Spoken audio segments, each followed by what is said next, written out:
So Republican House leaders just wrapped up a news conference a few moments ago, and House Speaker John Boehner saying the White House plan does not tackle spending, does not get at that enormous national debt, and that's something his party cannot accept. I've said this, and you've all heard me say it, and I'm going to say it one more time. We are going to begin to solve our debt problem.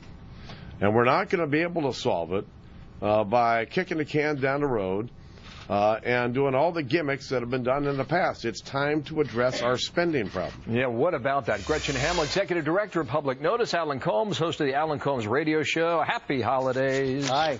Merry Christmas. Hi. Whatever applies. Good morning to both of you. Hi there. Good morning. Peter King says John Boehner said, do not make plans for the holiday. Be prepared to work between Christmas and New Year a lot.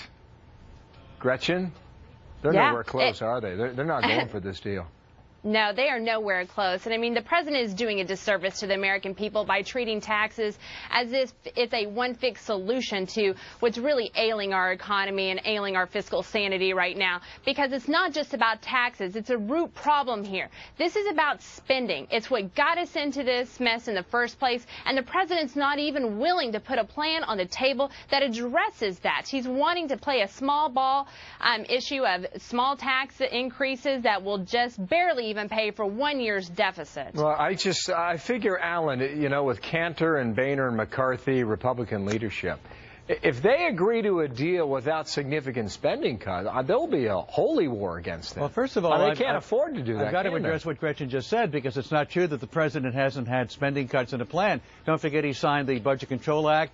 Don't forget he's also offered a 5-year freeze. That he's trying to undo right now. Excuse me. He's offered a 5-year freeze on non-discretionary non-security spending. So he has had plans on the table, and to say that he only wants tax cuts as his only way of solving the deficit problem is just not true. Well, you know, if you don't cut, you know where we're going to be in 4 years. But he's offered cuts. We're going to be at 20.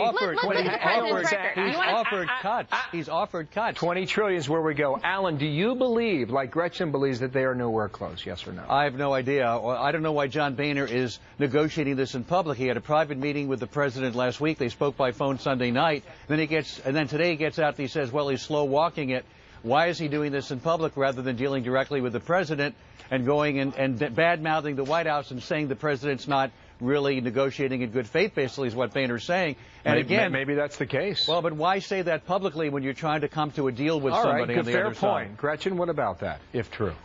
Let's look at the president's record really quickly. He's had 4 years of trillion-dollar deficits. He hasn't even had a budget in place. His budget has failed numerous times. Not true. This president has not done anything to get our fiscal house in order. But that's not true.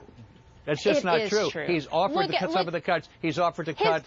His cuts. Let's to be clear about his cuts. His cuts are from 5 and 10 years in now. I mean, we can't even make cuts that where he said we're going to happen in a year. But on Gretchen, sequester, he said it wasn't going to happen. You keep stating an untruth. The fact is, the Republican, the president has offered cuts. He signed the Budget Control Act. He's offered to cut money to drug makers. He's offered to cut non-discretionary spending. So, Gretchen, what did the Budget Control Act do?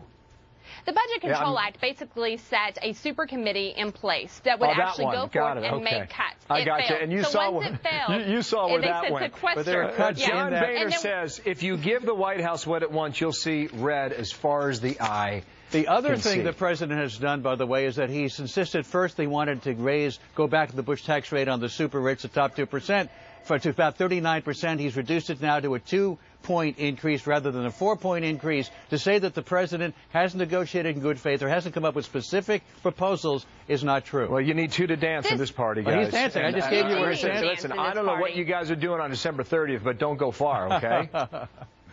Or even into January. Alan, thank you. This falls on the president. Gretchen, thank you. Thank you. Thank you. See you later, Martha. Well, the Air Force